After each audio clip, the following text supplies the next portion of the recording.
Very good afternoon. ಇವತ್ತು ನಾವೇನ್ ಮಾಡೋಣಪ್ಪ ಅಂದ್ರೆ SSLC ದ್ವಿತೀಯ ಭಾಷೆ ಕನ್ನಡ ಪ್ರತಿ ಘಟಕದ ಪ್ರಶ್ನೋತ್ತರಗಳನ್ನ ಅಭ್ಯಾಸ ಮಾಡ್ತಾ ಇದ್ದೀವಿ. ಇವತ್ತು ಗದ್ಯ 14 ಹೌದಾ, ನಿಟ್ಟೋಟದಲ್ಲಿ ಹಾಯ್ದನು ಬಿಟ್ಟ ಮಂಡೆಯಲ್ಲಿ ಅನ್ನುವಂತಹ ಗದ್ಯದ ಆ ಪ್ರಶ್ನೋತ್ತರಗಳನ್ನ ಅಭ್ಯಾಸ ಮಾಡೋಣ. ಇದನ್ನ ರಚಿಸಿದವರು ಕುಮಾರವ್ಯಾಸರನ್ನ ನಾವು ಗದುಗಿನ ನಾರಣಪ್ಪ ಅಂತ ಕೂಡ ಕರಿತೀವಿ. ಹಾಗಾದ್ರೆ ಗದುಗಿನ ನಾರಣಪ್ಪನವರ ಕೃತಿಕಾರರ ಪರಿಚಯವನ್ನ ನೋಡೋಣ. ಕುಮಾರವ್ಯಾಸರು, ನಾರಣಪ್ಪರು, ಊರು ಗದುಗಿನ ಕೋಳಿವಾಡ. ಈಗಿನ ಕಾಲ ಸುಮಾರು 1430. ಕುಮಾರವ್ಯಾಸರು ಕರ್ನಾಟ ಭಾರತ ಕಥಾಮಂಜರಿ ಅಥವಾ ಗದುಗಿನ ಭಾರತ ಎಂಬ ಶ್ರೇಷ್ಠ ಕಾವ್ಯವನ್ನ ಬರೆದಿದ್ದಾರೆ. ಐರಾವತ ಕೃತಿಯು ಇವರದೆಂದು ಹೇಳಲಾಗಿದೆ. ವ್ಯಾಸರು ಸಂಸ್ಕೃತದಲ್ಲಿ ರಚಿಸಿರುವಂತಹ ಮಹಾಭಾರತವನ್ನ ನಾರಣಪ್ಪನವರು ಕನ್ನಡದಲ್ಲಿ ಬರೆದದ್ದಾದ್ದರಿಂದ ಕುಮಾರವ್ಯಾಸ ಅಂತ ಅವರಿಗೆ ಅಭಿಧಾನ ಮಾಡಲಾಗಿದೆ, ಅಂದ್ರೆ ಹೆಸರು ಕೊಡಲಾಗಿದೆ. ಕಾವ್ಯದ ಉದ್ದಕ್ಕೂ ರೂಪಕಾಲಂಕಾರವನ್ನ ಬಹಳವಾಗಿ ಬಳಸಿದ್ದರಿಂದ ಇವರನ್ನ ರೂಪಕ ಸಾಮ್ರಾಜ್ಯ ಚಕ್ರವರ್ತಿ ಅಂತ ಕರೆಯಲಾಗಿದೆ.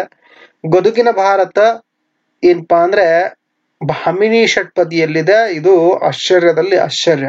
ಇಡೀ ಒಂದು ಕಾವ್ಯವನ್ನ ಭಾಮಿನಿ ಷಟ್ಪದಿಯಲ್ಲಿ ಬರೆಯೋದು ಅಷ್ಟು ಸುಲಭದ ಕೆಲಸ ಅಲ್ಲ. ಹಾಗಾದ್ರೆ ಪ್ರಸ್ತುತ ಪದ್ಯವನ್ನ ಗದುಗಿನ ಭಾರತ ಎಂಬದ್ರಿಂದ ಆಯ್ದುಕೊಳ್ಳಲಾಗಿದೆ. ವೆರಿ ಸಾರಿ, ನಾನು ಪಾಠದ ಸ್ಟಾರ್ಟ್ದಲ್ಲಿ ಗದ್ಯ ಅಂತ ಹೇಳಿದೆ, ಇಲ್ಲ, ಪದ್ಯ. ಗದುಗಿನ ಭಾರತ ಪದ್ಯದಿಂದ ಆಯ್ದುಕೊಳ್ಳಲಾಗಿದೆ. ಹಾಗಾದ್ರೆ ಮೊದಲು ಪದಗಳ ಅರ್ಥವನ್ನ ನೋಡೋಣ.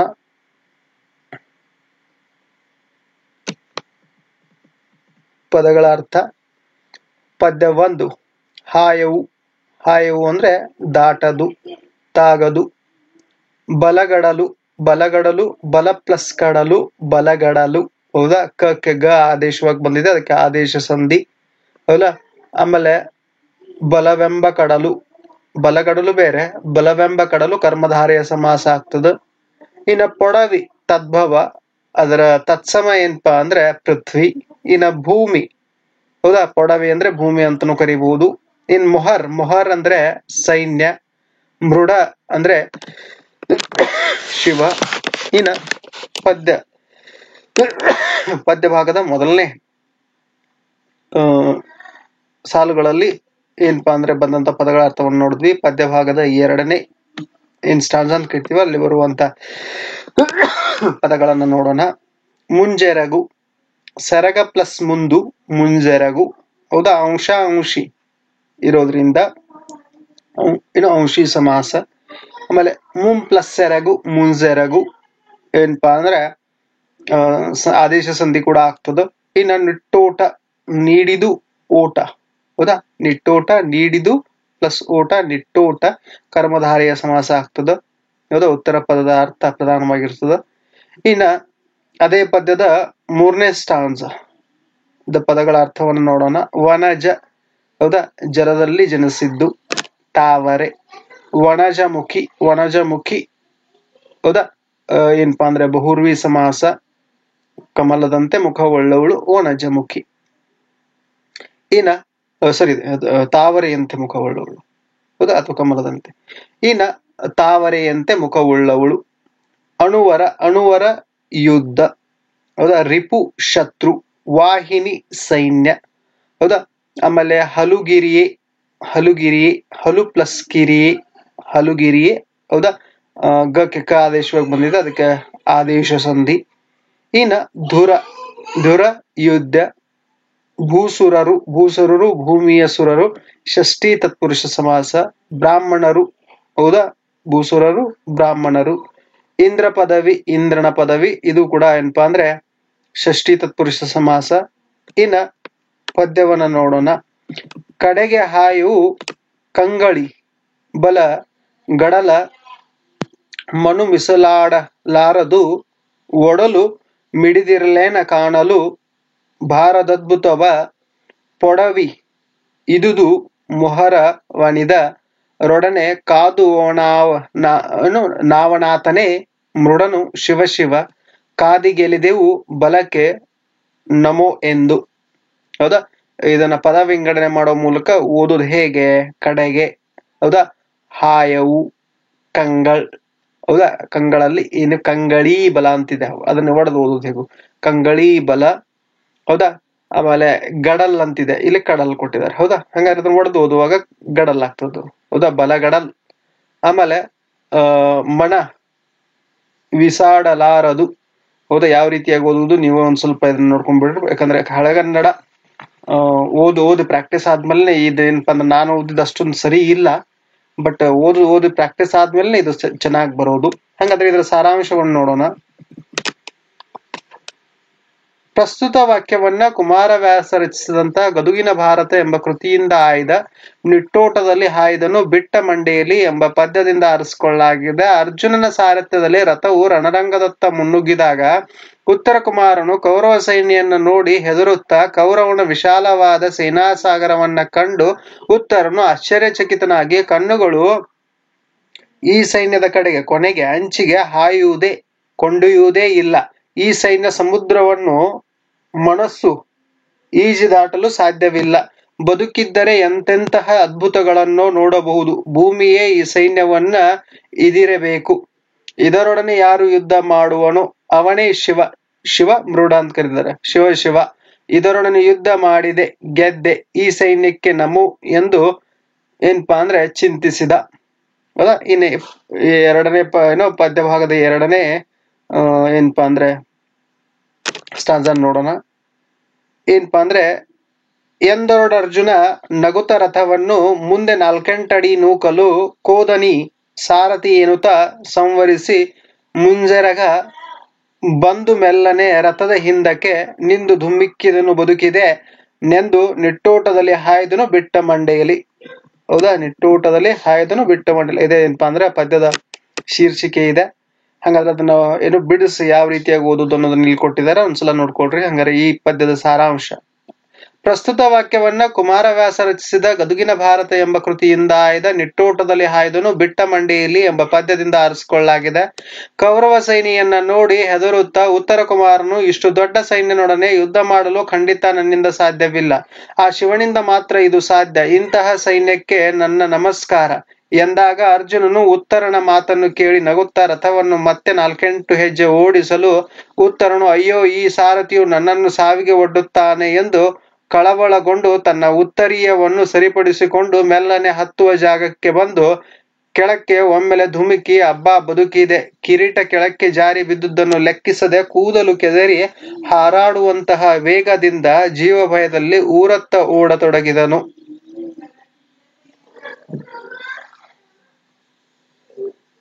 ಮಣದ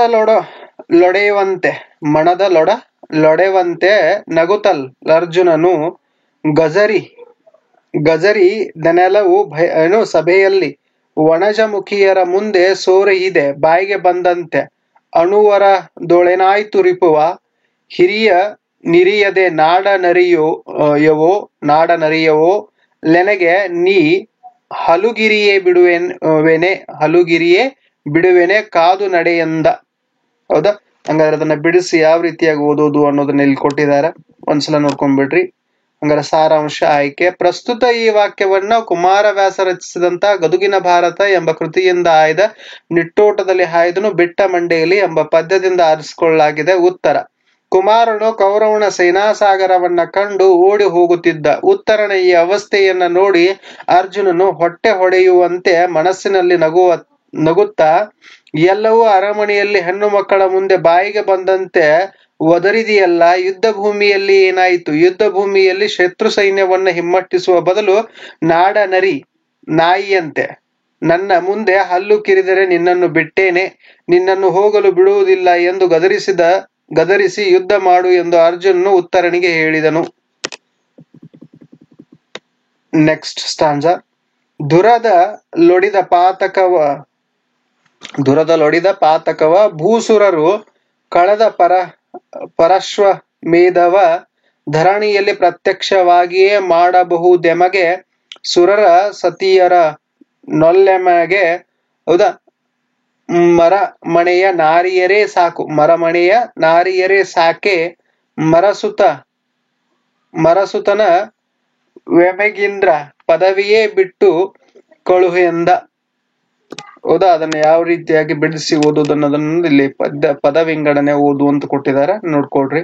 ಸಾರಾಂಶ: ಪ್ರಸ್ತುತ ಈ ವಾಕ್ಯವನ್ನ ಕುಮಾರವ್ಯಾಸ ರಚಿಸಿದಂತ ಗದುಗಿನ ಭಾರತ ಎಂಬ ಕೃತಿಯಿಂದ ಆಯ್ದ ನಿಟ್ಟೋಟದಲ್ಲಿ ಹಾಯ್ದನು ಬಿಟ್ಟ ಮಂಡೆಯಲಿ ಎಂಬ ಪದ್ಯದಿಂದ ಆರಿಸಿಕೊಳ್ಳಲಾಗಿದೆ. ಕೌರವ ಸೇನೆಗೆ ಹೆದರಿ ಓಡಿ ಹೋಗುತ್ತಿದ್ದ ಉತ್ತರನಿಗೆ ಅರ್ಜುನನು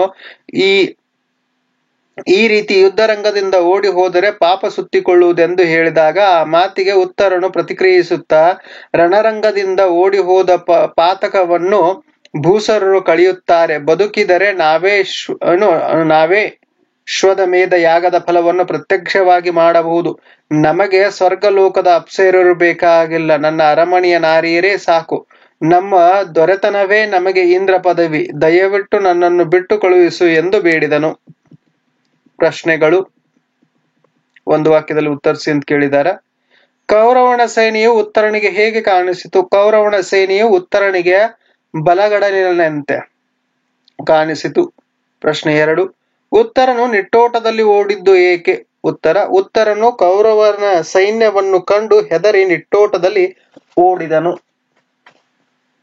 ಪ್ರಶ್ನೆ 3: ಧುರಕ್ಕೆ ಬೆನ್ನು ಹಾಕಿದರೆ ಏನು ಪ್ರಾಪ್ತಿಯಾಗುತ್ತದೆ? ಉತ್ತರ: ಧುರಕ್ಕೆ ಬೆನ್ನು ಹಾಕಿದರೆ ಪಾಪ ಪ್ರಾಪ್ತಿಯಾಗುತ್ತದೆ. ಪ್ರಶ್ನೆ 4: ಅರ್ಜುನನು ಯಾರನ್ನು ನಾಡನರಿ ಎಂದು ಕರೆದಿದ್ದಾನೆ?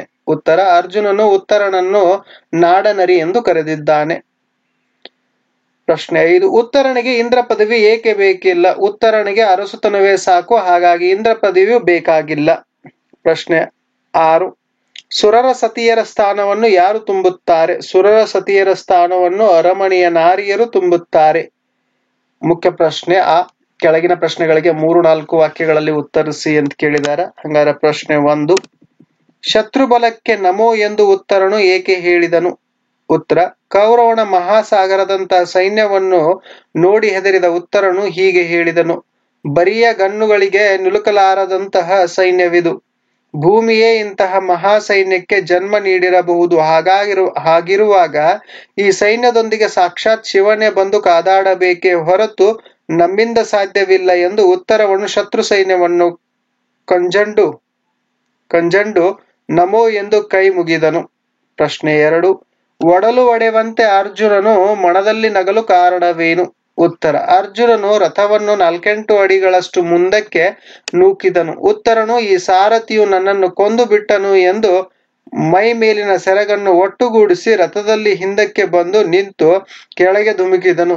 ಬದುಕಿದೆ ಎಂದು ತಲೆಗೋದಲು ಕೆದರಿ ಹಾರಾಡುವಂತಹ ವೇಗದಿಂದ ಓಡಲು ತೊಡಗಿದ್ದನ್ನು ನೋಡಿ ಅರ್ಜುನನು ಒಡಲು ಒಡೆಯುವಂತೆ ಮನದಲ್ಲಿ ನಕ್ಕನು.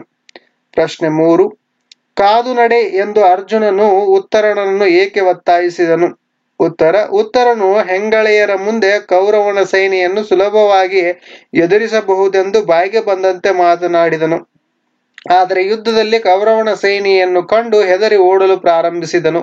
ಆಗ ಅರ್ಜುನನು ಅರಮನೆಯಲ್ಲಿ ಹೆಣ್ಣು ಮಕ್ಕಳ ಮುಂದೆ ಬಾಯಿಗೆ ಬಂದಂತೆ ಮಾತನಾಡಿದೆ. ಯುದ್ಧ ಭೂಮಿಯಲ್ಲಿ ಶತ್ರು ಸೈನ್ಯವನ್ನು ಹಿಮ್ಮಟ್ಟಿಸುವ ಬದಲು ನಾಡನರಿಯ ರೀತಿ ಓಡುತ್ತಿರುವೆಯಲ್ಲ, ನಿನ್ನನ್ನು ಹೋಗಲು ಬಿಡುವುದಿಲ್ಲ ಎಂದು ಗದರಿಸಿ ಯುದ್ಧ ಮಾಡು ನಡೆ ಎಂದು ಅರ್ಜುನನು ಉತ್ತರನಿಗೆ ಹೇಳಿದನು.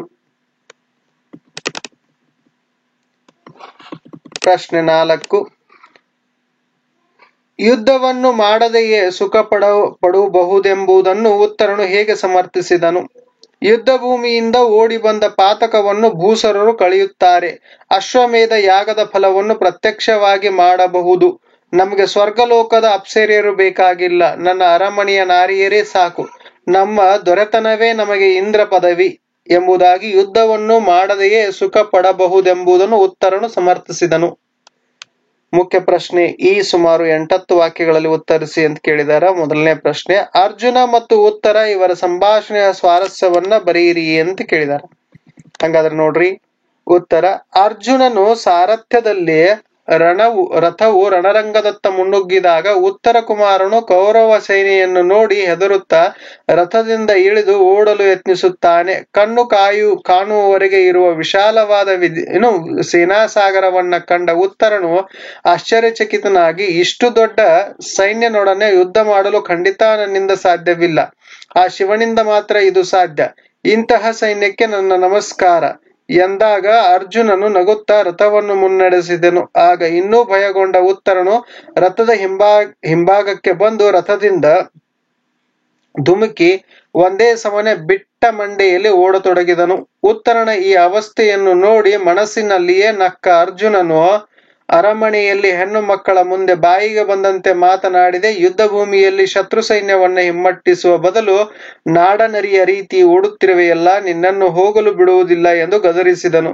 ಆಗ ಉತ್ತರನು ಯುದ್ಧರಂಗದಿಂದ ಓಡಿದರೆ ಪಾದದ ಪ್ರಾಯಶ್ಚಿತವನ್ನು ಸುರರು ಪರಿಹರಿಸುತ್ತಾರೆ. ನನಗೆ ಸುರರ ಸತಿಯರು ಬೇಡ, ನಮ್ಮ ಅರಮನೆಯ ನಾರಿಯರೇ ಸಾಕು. ಇಂದ್ರ ಪದವಿಗಿಂತ ನಮ್ಮ ಅರಮನೆಯ ಪದವಿಯೇ ಸಾಕು. ನನ್ನನ್ನು ನೀನು ಇಲ್ಲಿಂದ ಬಿಟ್ಟರೆ ಸಾಕೆಂದು ಉತ್ತರನು ಗೋಳಾಡಿದನು. ಪ್ರಶ್ನೆ 2. ಅರ್ಜುನನ ಮತ್ತು ಉತ್ತರನ ಗುಣ ಸ್ವಭಾವಗಳಲ್ಲಿ ಯಾವ ವ್ಯತ್ಯಾಸಗಳು ಕಂಡುಬರುತ್ತವೆ? ಉತ್ತರ. ಮಹಾಭಾರತದಲ್ಲಿ ಉತ್ತರನ ಪೌರುಷ ಒಂದು ಸ್ವಾರಸ್ಯಕರ ಪ್ರಸಂಗ. ಈ ಪ್ರಸಂಗವನ್ನು ಕುಮಾರವ್ಯಾಸ ತನ್ನ ಕಾವ್ಯದಲ್ಲಿ ರಸಪೂರ್ಣವಾಗಿ ಚಿತ್ರಿಸಿದ್ದಾನೆ.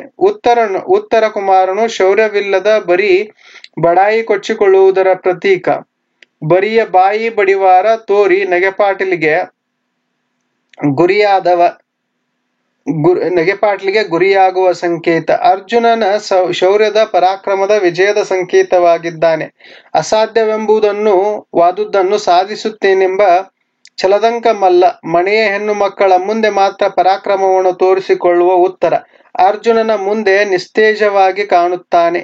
ಯಾವ ಕೆಲಸವನ್ನು ಆಡದೆ ಮಾಡಿ ತೋರಿಸಬೇಕು ಎಂಬುದಕ್ಕೆ ಅರ್ಜುನ ಸಾಕ್ಷಿಯಾದರೆ, ಕೇವಲ ಮಾತಿನಲ್ಲಿ ಬಡಾಯಿ ಕೊಚ್ಚಿಕೊಂಡು ಏನನ್ನು ಮಾಡದಿರುವುದಕ್ಕೆ ಉತ್ತರ ಸಾಕ್ಷಿಯಾಗಿ ನಿಲ್ಲುತ್ತಾನೆ. ಎಲ್ಲರೂ ಬಯಸುವುದು ಅರ್ಜುನನಂತಹ ಮಗನನ್ನೇ ಹೊರತು ಉತ್ತರ ಕುಮಾರನಂತಹ ಮಗನಲ್ಲ ಎಂದು ಎರಡೂ ಪಾತ್ರಗಳು ವಿಭಿನ್ನ ನೆಲೆಯಲ್ಲಿ ಕಂಡುಬರುತ್ತವೆ.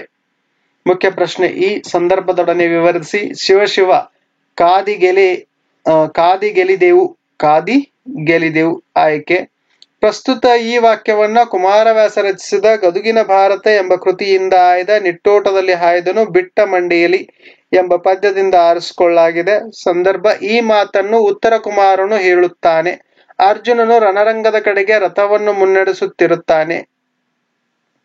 ಆಗ ರಥದಲ್ಲಿರುವ ಉತ್ತರ ಕುಮಾರನು ಕೌರವರ ಸೇನಾಸಾಗರವನ್ನು ಕೊಂಡು ಭಯಗೊಂಡು ಈ ಮೇಲಿನ ಮಾತನ್ನು ಹೇಳುತ್ತಾನೆ. ಸ್ವಾರಸ್ಯ ಈ ಸಾಲಿನಲ್ಲಿ ಉತ್ತರ ಕುಮಾರನಿಗಾದ ಭಯ ಮತ್ತು ದಿಗ್ಭ್ರಮೆ ಬಹಳ ಸುಂದರವಾಗಿ ಅಭಿವ್ಯಕ್ತಗೊಂಡಿದೆ.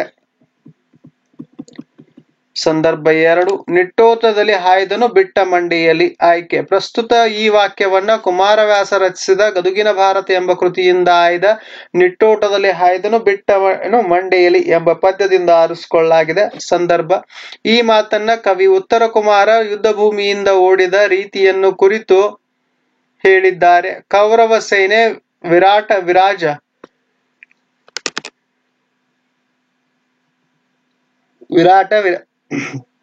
ರಾಜನ ಗೋವುಗಳನ್ನು ಅಪಹರಿಸಿದಾಗ ಅರಮನೆಯಲ್ಲಿ ಜಂಬ ಕೊಚ್ಚಿಕೊಳ್ಳುತ್ತಿದ್ದ ಉತ್ತರನು ಅರ್ಜುನನನ್ನು ಸಾರಥಿಯನ್ನಾಗಿ ಮಾಡಿಕೊಂಡು ಯುದ್ಧ ಭೂಮಿಗೆ ಬಂದನು. ಆಗ ಕೌರವ ಸೇನೆಯನ್ನು ನೋಡಿ ಭಯಗೊಳ್ಳುತ್ತಾನೆ. ಅರ್ಜುನನಿಗೆ ರಥವನ್ನು ನಿಲ್ಲಿಸಲು ಹೇಳಿದರೂ ಆತ ಕೇಳದಿದ್ದಾಗ ಉತ್ತರನು ರಥದ ಹಿಂದೆ ಬಂದು ಜಿಗಿದು ನಿಟ್ಟೋಟದಲ್ಲಿ ಹಾಯ್ದನು ಬಿಟ್ಟ ಮಂಡೆಯಲ್ಲಿ. ಸ್ವಾರಸ್ಯ ಇಲ್ಲಿ ಕವಿಯು ಹಾಸ್ಯಮಯವಾಗಿ ಚಿತ್ರಿಸಿದ್ದು ಸ್ವಾರಸ್ಯಕರವಾಗಿ ಮೂಡಿ ಬಂದಿದೆ. ಪ್ರಶ್ನೆ 3. ನಾಡನರಿಯ ಒಲು ಹಲುಗಿರಿಯೇ ಬಿಡುವೆನು. ನಾಡನರಿಯ ಒಲು ಹಲುಗಿರಿಯೇ ಬಿಡುವೆನು. ಆಯ್ಕೆ. ಪ್ರಸ್ತುತ ಈ ವಾಕ್ಯವನ್ನ ಕುಮಾರವ್ಯಾಸ ರಚಿಸಿದ ಗದುಗಿನ ಭಾರತ ಎಂಬ ಕೃತಿಯಿಂದ ಆಯ್ದ ನಿಟ್ಟೋಟದಲ್ಲಿ ಹಾಯ್ದನು ಬಿಟ್ಟ ಮಂಡೆಯಲ್ಲಿ ಎಂಬ ಪದ್ಯದಿಂದ ಆರಿಸಿಕೊಳ್ಳಲಾಗಿದೆ. ಸಂದರ್ಭ ಈ ಮಾತನ್ನ ಅರ್ಜುನನು ಉತ್ತರ ಕುಮಾರನಿಗೆ ಹೇಳುತ್ತಾನೆ. ಉತ್ತರ ಕುಮಾರನು ಕೌರವನ ಸೇನಾಸಾಗರವನ್ನ ನೋಡಿ ಭಯದಿಂದ ಓಡಲು ಆರಂಭಿಸುತ್ತಾನೆ. ಆಗ ಅವನನ್ನು ತಡೆದು ಅರ್ಜುನನು ಅರಮನೆ ನಾರಿಯರ ಮುಂದೆ ಬಾಯಿಗೆ ಬಂದಂತೆ ಮಾತನಾಡುತ್ತಿದ್ದೆ. ಈಗ ನಾರಿಯರಂತೆ ಹಲ್ಲು ಕಿರಿಯುತ್ತಾ ಓಡುತ್ತಿರುವೆ. ನಿನ್ನನ್ನು ಹೋಗಲು ಬಿಡುವುದಿಲ್ಲ. ಯುದ್ಧ ಮಾಡು, ನಡೆ ಎಂದು ಗದರಿಸುವಾಗ ಅರ್ಜುನನು ಈ ಮಾತನ್ನು ಹೇಳಿದನು. ಸ್ವಾರಸ್ಯ ಈ ಸಾಲಿನಲ್ಲಿ ಉತ್ತರನಲ್ಲಿರುವ ಭಯ ಹಾಗೂ ಅರ್ಜುನನ ಪರಾಕ್ರಮ ಮನೋಜ್ಞವಾಗಿ ಅಭಿವ್ಯಕ್ತಗೊಂಡಿದೆ. ಸಂದರ್ಭ 4. ಎಮ್ಮರ ಮನೆಯ ನಾರಿಯರೇ ಸಾಕು. ಆಯ್ಕೆ. ಪ್ರಸ್ತುತ ಈ ವಾಕ್ಯವನ್ನ ಕುಮಾರವ್ಯಾಸ ರಚಿಸಿದ ಗದುಗಿನ ಭಾರತ ಎಂಬ ಕೃತಿಯಿಂದ ಆಯ್ದ ನಿಟ್ಟೋಟದಲ್ಲಿ ಹಾಯ್ದನು ಬಿಟ್ಟ ಮಂಡೆಯಲ್ಲಿ ಎಂಬ ಪದ್ಯದಿಂದ ಆರಿಸಿಕೊಳ್ಳಲಾಗಿದೆ. ಸಂದರ್ಭ: ಈ ಮಾತನ್ನು ಉತ್ತರನು ಅರ್ಜುನನಿಗೆ ಹೇಳಿದನು.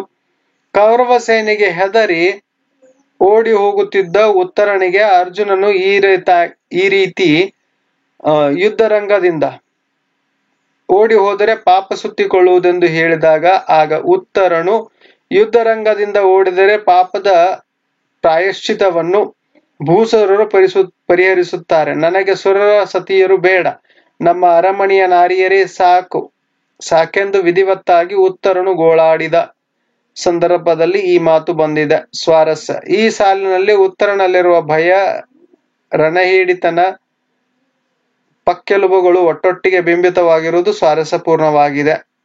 ಭಾಷಾಭ್ಯಾಸ: ಕೆಳಗಿನ ಪದಗಳಿಗೆ ಸಮಾನಾರ್ಥಕ ಪದಗಳನ್ನ ಬರೀರಿ ಅಂತ ಕೇಳಿದ್ದಾರೆ. ಹಂಗಾರೆ ಸೈನ್ಯ ಬಲ ಮನೋಹರ. ಭೂಮಿ ಅಂದ್ರೆ ನೆಲ ಹೌದು, ಭರಣಿ ಹೌದು, ವಸುದೆ ಹೌದು. ಶಿವ ಈಶ್ವರ, ಮಹಾದೇವ ಮುಕ್ಕಣ್ಣ. ಯುದ್ಧ ಧುರ ಅಥವಾ ಕಾದು. ಇನ್ನ ಮುಖ್ಯ ಪ್ರಶ್ನೆ: ಆ ಕೆಳಗಿನ ಪದಗಳಿಗೆ ತತ್ಸಮ ತದ್ಭವ ರೂಪಗಳನ್ನ ಬರೆಯಿರಿ. ಪೊಡವಿ ಪೃಥ್ವಿ, ಮುಖ ಮೊಗ, ಅದ್ಭುತ ಅದ್ಭುತ.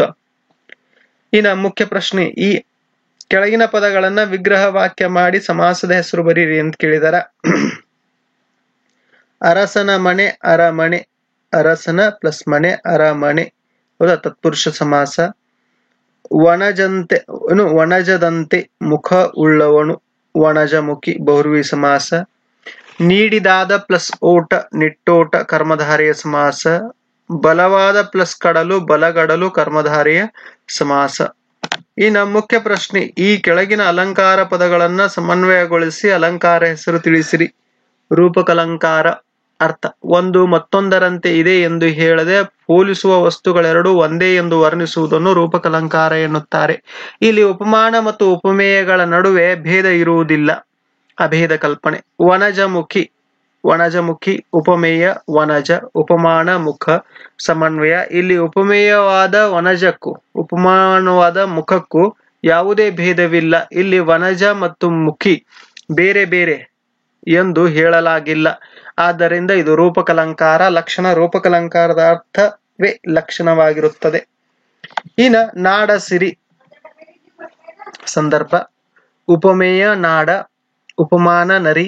ಸಮನ್ವಯ: ಇಲ್ಲಿ ಉಪಮೇಯವಾದ ನಾಡಕ್ಕೂ ಉಪಮಾನವಾದ ನರಿಗೂ ಯಾವುದೇ ಭೇದವಿಲ್ಲ. ನಾಡನ್ನು ಮತ್ತು ನರಿಯನ್ನು ಬೇರೆ ಬೇರೆ ಎಂದು ಹೇಳಲಾಗಿಲ್ಲ. ಆದ್ದರಿಂದ ಇದು ರೂಪಕಲಂಕಾರ.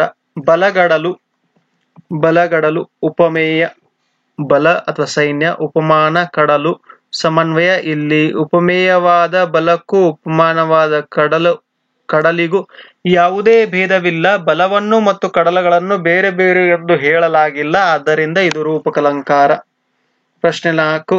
ಸೀತೆಯ ಮುಖಕಮಲ ಅರಳಿತು. ಉಪಮಾನ ಕಮಲ, ಉಪಮೇಯ ಸೀತೆಯ ಮುಖ. ಸಮನ್ವಯ: ಉಪಮೇಯವಾದ ಸೀತೆಯ ಮುಖವನ್ನ ಒಂದು ಉಪಮಾನದ ಕಮಲಕ್ಕೆ ಹೋಲಿಸಲಾಗಿದೆಯಾದರೂ ಸೀತೆಯ ಮುಖ ಮತ್ತು ಕಮಲ ಬೇರೆ ಬೇರೆ ಎಂದು ಹೇಳಲಾಗಿಲ್ಲ. ಆದ್ದರಿಂದ ಇದು ರೂಪಕಲಂಕಾರ. ಛಂದಸ್ಸು. ವ್ಯಾಕರಣವು ಗದ್ಯ ಪದ್ಯಗಳೆರಡಕ್ಕೂ ಸಂಬಂಧಿಸಿದರೆ ಛಂದಸ್ಸು ಕೇವಲ ಪದ್ಯಗಳಿಗೆ ಸಂಬಂಧಿಸಿದೆ. ಒಂದು ಗೊತ್ತಾದ ಸಾಲುಗಳು ಪಾದಗಳ ನಿಯಮದಿಂದ ಬರೆದವುಗಳೇ ಪದ್ಯಗಳು. ಪದ್ಯಗಳು ಸಾಲುಗಳಿಂದ ಸಾಲುಗಳು ಪ್ರಾಸ ಯತಿ ಗಣಗಳ ನಿಯಮಗಳಿಂದಲೂ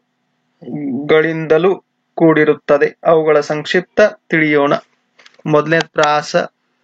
ಪದ್ಯದ ಪ್ರತಿಯೊಂದು ಸಾಲಿನ 1ನೇ ಮತ್ತು 2ನೇ ಸ್ವರಗಳ ಮಧ್ಯದಲ್ಲಿ ಒಂದೇ ರೀತಿಯ ವ್ಯಂಜನಾಕ್ಷರಗಳು, ಸ್ವರ ಪ್ಲಸ್ ವ್ಯಂಜನ ಸ್ವರ ಬರುವುದನ್ನು ಪ್ರಾಸ ಎನ್ನುತ್ತಾರೆ.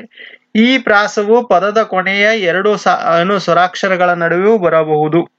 ಕಡೆಗೆ ಹಾಯವು ಕಂಗಳೀಬಲ, ಗಡಲ ಮಾನ ವಿಸಾಡಲಾರದು, ಒಡಲು ವಿಡಿದಿರಲೇನ ಕಾಣಲು ಬಾರದದ್ಭುತವ. ಈ ಮೇಲಿನ ಪದ್ಯದ ಪ್ರತಿ ಪಾದದ ಆರಂಭದಲ್ಲಿ ಬಂದಿರುವ ಡ ಅಕ್ಷರ ಪ್ರಾಸವಾಗಿದೆ. ಪ್ರಾಸಾಕ್ಷರದ ಹಿಂದೆ ಹ್ರಸ್ವ ಸ್ವರವಿದ್ದರೆ ಎಲ್ಲಾ ಸಾಲುಗಳಲ್ಲಿ ಹ್ರಸ್ವ ಸ್ವರವು, ದೀರ್ಘ ಸ್ವರವಿದ್ದರೆ ಎಲ್ಲಾ ಕಡೆ ದೀರ್ಘ ಸ್ವರವು ಅನುಸ್ವಾರ ವಿಸರ್ಗಗಳಿದ್ದರೆ ಎಲ್ಲಾ ಕಡೆ ಅನುಸ್ವಾರ ವಿಸರ್ಗಗಳು ಬಂದಿರುತ್ತವೆ. ಪ್ರಾಸದಲ್ಲಿ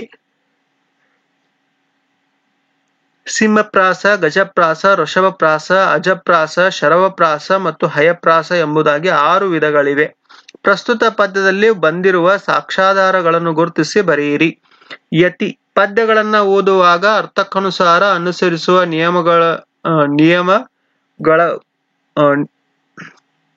ಯತಿ ಪದ್ಯಗಳನ್ನ ಓದುವಾಗ ಅರ್ಥಕ್ಕನುಸಾರ ಅನುಸರಿಸುವ ನಿಲುಗಡೆಯನ್ನು ಯತಿ ಎಂದು ಕರೆಯಲಾಗುತ್ತದೆ. ಗಣ ಎಂದರೆ ಗುಂಪು ಅಥವಾ ಸಮೂಹ ಎಂದರ್ಥ. ಪದ್ಯದ ಪ್ರತಿಯೊಂದು ಸಾಲಿನಲ್ಲೂ ಮಾತ್ರೆ, ಅಕ್ಷರ ಮತ್ತು ಅಂಶಗಳ ಲೆಕ್ಕದಲ್ಲಿ ಗಣಗಳನ್ನ ವಿಂಗಡಿಸಲಾಗುತ್ತದೆ. ಗಣ ವಿಂಗಡಿಸುವ ಮೊದಲು ಪ್ರಸ್ತಾರ ಹಾಕುವುದನ್ನು ತಿಳಿದಿರಬೇಕು. ಪದ್ಯದ ಅಕ್ಷರಗಳಿಗೆ ಲಘು ಗುರು ಗುರುತಿಸುವುದನ್ನು ಪ್ರಸ್ತಾರ ಅಥವಾ ಮಾತ್ರೆಗಳ ಲೆಕ್ಕಾಚಾರ ಎನ್ನುತ್ತೇವೆ. ಮೊದಲಿಗೆ ಲಘು ಗುರು ಹಾಕುವ ಕ್ರಮವನ್ನ ತಿಳಿದುಕೊಳ್ಳೋಣ. 1 ಮಾತ್ರಾ ಕಾಲದಲ್ಲಿ ಉಚ್ಚಾರ ಮಾಡುವ ಅಕ್ಷರಗಳು ಲಘು, 2 ಮಾತ್ರಾ ಕಾಲದಲ್ಲಿ ಉಚ್ಚಾರ ಮಾಡಲಾಗುವ ಅಕ್ಷರಗಳು ಗುರು ಎಂತಲೂ ಕರೆಯಲಾಗುತ್ತದೆ. ಇನ್ನ ಏನಪ್ಪಾ ಅಂದ್ರೆ ಲಘು ಚಿಹ್ನೆಯನ್ನ ಗುರುತಿಸಬೇಕಾದ ಅಕ್ಷರಗಳು ಋಸ್ವಸ್ವರಗಳ ಮೇಲೆ. ಋಸ್ವಸ್ವರಗಳು ಅ, ಇ, ಉ, ರು, ಎ, ಓ ಇವುಗಳ ಮೇಲೆ ಏನ್ ಮಾಡ್ಬೋದಪ್ಪ ಅಂದ್ರೆ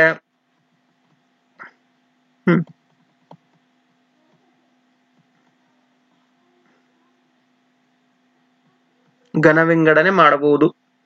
ಇನ್ನ ಋಸ್ವಸ್ವರಗಳಿಂದ ಕೂಡಿದ ಗುಣಿತಾಕ್ಷರಗಳ ಮೇಲೆ ಕ, ಕಿ, ಕು, ಕೃ, ಕೆ, ಕೋ, ಚ, ಟು, ಸಿ ಇವೆಲ್ಲ ಋಸ್ವಸ್ವರಗಳಿಂದ ಕೂಡಿದ ಗುಣಿತಾಕ್ಷರಗಳ ಮೇಲೆ ಗುರು ಚಿಹ್ನೆಯನ್ನ ಗುರುತಿಸಬೇಕಾದ ಅಕ್ಷರ.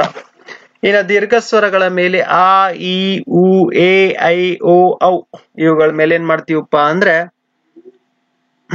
ಗುರು ಚಿಹ್ನೆಯನ್ನ ಗುರುತಿಸಬೇಕಾದ ಅಕ್ಷರ. ಇನ್ನು ದೀರ್ಘ ಸ್ವರಗಳಿಂದ ಕೂಡಿದ ಗುಣಿತಾಕ್ಷರಗಳ ಮೇಲೆ ಕಾ, ಕಿ, ಕು, ಕೆ, ಕೈ, ಕೋ, ಕೌ ಹೌದಾ ಇವುಗಳ ಮೇಲೆ. ಇನ್ನು ದೀರ್ಘ ಸ್ವರಗಳಿಂದ ಕೂಡಿದ ಗುಣಿತಾಕ್ಷರಗಳ ಮೇಲೆ ಈ ರೀತಿಯ ಪ್ರಸ್ತಾರ ಹಾಕ್ತೀವಿ. ಅನುಸಾರ ವಿಸರ್ಗಗಳಿಂದ ಕೂಡಿದ ಅಕ್ಷರಗಳ ಮೇಲೆ ಆಂ, ತಂ, ಸಂ, ನಿಂ, ಚ, ಕೋಂ, ಚಂ, ಚಹ, ಕೋಂ. ಒತ್ತಕ್ಷರದ ಹಿಂದಿನ ಅಕ್ಷರದ ಮೇಲೆ ಒತ್ತಕ್ಷರದ ಹಿಂದೆ ಎಲ್ಲಾ ಒತ್ತಕ್ಷರ ಕಲ್ಲು, ಮಣ್ಣು, ಕನ್ನಡ, ಮೆತ್ತಗೆ, ನೀಲ್ ಹೌದಾ ಇಂಥವೆಲ್ಲಾ ಅಕ್ಷರಗಳು ನೋಡ್ರಿ ಎಲ್ಲಿ ಒತ್ತಕ್ಷರ ಇದಾವ ಹೌದಾ ಒತ್ತಕ್ಷರದ ಹಿಂದಿನ ಅಕ್ಷರ ಮತ್ತು ಒತ್ತಕ್ಷರದ ಹಿಂದಿನ ಅಕ್ಷರ ಗುರು ಆಗಿರ್ತದೆ. ಅದೇ ರೀತಿಯಾಗಿ ವ್ಯಂಜನಾಕ್ಷರದ ಹಿಂದಿನ ಅಕ್ಷರ ಮೇಲೂ ಹೌದಾ ನಾವೇನ್ ಮಾಡ್ತೀವಿ ಅಂದ್ರೆ ಗುರು ಹಾಕ್ತೀವಿ. ಇನ್ನ ಷಟ್ಪದಿ ಪದ್ಯಗಳಲ್ಲಿ 3 ಮತ್ತು 6ನೇ ಸಾಲಿನ ಕೊನೆಯ ಅಕ್ಷರ ಲಘುವಾಗಿದ್ದರೂ ಗುರುವೆಂದು ಭಾವಿಸಬೇಕು. 3 ಮತ್ತು 6ನೇ ಸಾಲಿನ ಕೊನೆಯ ಅಕ್ಷರ ಲಘುವಾಗಿದ್ದರೂ ಗುರು ಅಂತ ಭಾವಿಸಬೇಕು. ಇನ್ನು ಛಂದಸ್ಸಿನ ವಿಧಗಳು ಹೌದಾ ಮಾತ್ರಾ ಛಂದಸ್ಸು 3, 4, 5 ಮಾತ್ರೆಗಳ ಲೆಕ್ಕಾಚಾರದಲ್ಲಿ ಗಣ ವಿಂಗಡಿಸುವುದನ್ನ ಮಾತ್ರಾಗಣ ಛಂದಸ್ಸು ಎಂದು ಕರೆಯುತ್ತೇವೆ. ಕಂದ, ರಗಳೆ, ಷಟ್ಪದಿ ಇವು ಮಾತ್ರಾಗಣ ಛಂದಸ್ಸಿಗೆ ಒಳಪಡುವ ಪದ್ಯ ಜಾತಿಗಳು. ಇನ್ನು 2ನೇದು ಅಕ್ಷರಗಣ ಛಂದಸ್ಸು. ಮಾತ್ರೆಗಳನ್ನು ಲೆಕ್ಕ ಹಾಕದೆ 3 ಅಕ್ಷರಗಳಿಗೆ ಗಣ ವಿಂಗಡಿಸುವುದನ್ನು ಅಕ್ಷರಗಣ ಛಂದಸ್ಸು ಎನ್ನುತ್ತೇವೆ. ಖ್ಯಾತ ಕರ್ನಾಟಕ ರತ್ತಗಳು ಅಥವಾ ಖ್ಯಾತ ಕರ್ನಾಟಕಗಳು ಅದನ್ನ ರತ್ತ ಜಾತಿಯ ಜಾತಿಯ ಪದ್ಯಗಳು ಅಂತ ಕರೀತಾರ. ಅಕ್ಷರಗಣ ಛಂದಸ್ಸಿಗೆ ಒಳಪಡುತ್ತವೆ. ಇನ್ನು ಪ್ರಶ್ನೆ 3 ಅಂಶಗಣ ಛಂದಸ್ಸು. ಅಂಶಗಳ ಲೆಕ್ಕದಲ್ಲಿ ಗಣ ವಿಂಗಡಣೆ ಮಾಡುವುದನ್ನ ಅಂಶಗಣ ಎಂದು ಕರೆಯುತ್ತೇವೆ. ಮಾತ್ರಾಗಣ ಛಂದಸ್ಸು 3 ಬಗೆ. 1 ಕಂದ ಪದ್ಯ, 2 ರಗಳೆ, 3ನೇ ಷಟ್ಪದಿ. ಇನ್ನು ಷಟ್ಪದಿಗಳು. ಷಟ್ಪದಿ ಎಂದರೆ 6 ಸಾಲುಗಳಿರುವ ಪದ್ಯ. ಷಟ್ 6 ಪದಿ ಪಾದ ಅಥವಾ ಸಾಲು. ಷಟ್ಪದಿಗಳಲ್ಲಿ ಶರ, ಕುಸುಮ, ಭೋಗ, ಭಾಮಿನಿ, ಪರಿವರ್ಧಿನಿ, ವಾರ್ಧಕ ಎಂಬುದಾಗಿ 6 ವಿಧಗಳಿವೆ. ಹಾಗಾದ್ರೆ ಷಟ್ಪದಿಯ ಲಕ್ಷಣಗಳು.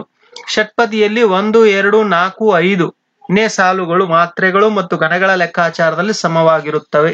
ಅದೇ ರೀತಿ 3 ಮತ್ತು 6ನೇ ಸಾಲುಗಳು ಮಾತ್ರೆ ಮತ್ತು ಗಣಗಳ ಲೆಕ್ಕಾಚಾರದಲ್ಲಿ ಸಮವಾಗಿದ್ದು ಮೇಲೊಂದು ಹೆಚ್ಚುವರಿ ಗುರು ಹೊಂದಿರುತ್ತವೆ.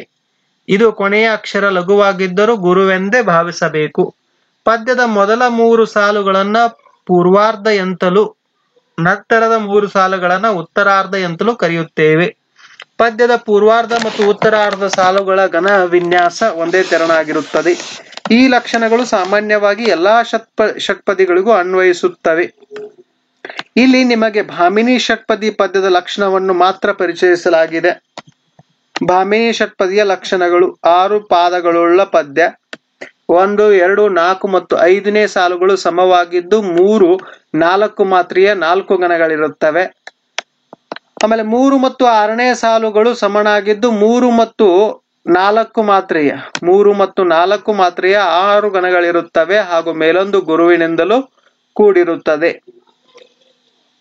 ಭಾಮಿನಿ ಷಟ್ಪದಿಯಲ್ಲಿ ಗುರುವೊಂದಿಗೆ ಈ ರೀತಿ ಮಧ್ಯ ಗುರು ಇರುವ ಗಣ ಬರಬಾರದು. ಮಧ್ಯ ಗುರು ಇರುವಂತಹ ಲಘು ಗುರು ಲಘು ಕೊಟ್ಟಾರಲ್ಲ, ಮಧ್ಯ ಗುರು ಐತಿ, ಈ ರೀತಿ ಗಣ ಬರಬಾರದು. ಹಂಗಾದ್ರೆ ಎಂದೋಡರ್ಜುನ ನಗುತ ರಥವನ್ನು ಮುಂದೆ 4 ಠಡಿಯ ನೂಕಲು ಕೊಂದ ನಿಸಾರಥಿಯೇ ನುಸುತಂ ವರೆಸಿ ಮುಂಜೇರಗ. ಹೌದಾ, ಗುರು ಲಘು ಎಲ್ಲಿ ಹಾಕೋದಂತ ಹೇಳಿದೀನಿ, ಪದ್ಯ ಗುರು ಲಘು ಹಾಕಿ 3, 4 ಮಾತ್ರೆಗಳ 4 ಗಣಗಳು ಮೊದಲನೇ ಸಾಲಿನಲ್ಲಿ, ಆಮೇಲೆ 3 ಮತ್ತು 4 ಮಾತ್ರೆಯ 4 ಗಣಗಳು ಎರಡನೇ ಸಾಲಿನಲ್ಲಿ, 3 ಮತ್ತು 4 ಮಾತ್ರೆಯ ಏನಪ್ಪಾ ಅಂದ್ರೆ 6 ಗಣಗಳು ಮೂರನೇ ಸಾಲಿನಲ್ಲಿ. ಇನ್ನ ನೆಕ್ಸ್ಟ್ ಕ್ಲಿಪ್ ಅಲ್ಲಿ ನಾವೇನ್ ಮಾಡೋಣಪ್ಪ ಅಂದ್ರೆ ಹೊಂಗೆ ಬೇವುಗಳ ಹಾಡು. ಇದನ್ನ ರಚಿಸೋರು H.L. ಪುಷ್ಪ.